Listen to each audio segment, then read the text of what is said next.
院长，我今天不是要问政治责任的问题，因为我知道再问也没有用，再问我们就得这样怎样。今天要问赔偿的问题，我这边要问的是责任，赔偿责任。我们这一次大停电，目前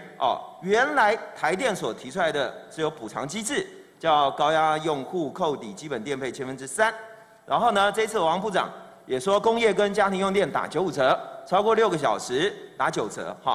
假设我们1000块电费啦，你刚才行啊50块啦，到100块啦，就按那年啦，那我说这远远不能够弥补民众的损失。是这样，台电作为公用事业今年这么多年来服务很多，不过事故确实是不能容忍，尤其这一次这样，造成民众很大不便。我们总统、我部长大家道歉，董总也下台。但是这个台电的相关赔偿机制行之有年，有相关法令的规定。不过今天委员引述国外的资料，我觉得这些国外到底怎么样管理，以及公用事业的责任怎么样，我请经济部整个参酌，看怎样做。谢谢哈。那如果我们之前台电收到的资讯，英国是确实用定额的，那相关的金额的部分呢，我也再回去确认相关的部分。那另外就是说，他们也跟他们的电价有关系，他们那个设定的额度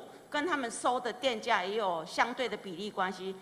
冰箱里面东西会坏掉啊，每个人都有损失啊。你给我减个50块、100块的电费，你冰箱里面的东西几千块都坏掉，你叫这个人民心里怎么会平呢？今天一般民间电力公司大家愿意赔，为什么？稳定供电是责任，商品责任呢？你不完全给付，你不给付，本来就有赔偿。如果你今天因为你国营单位，如果你今天说国营单位就没有赔偿的责任的话，那很简单，那就改成民营单位嘛。如果台电今天作为一个国营公司，没有办法稳定供电，没有办法提供商品的责任的话，那是这样的一个国营的事业本身就应该被检讨，对不对？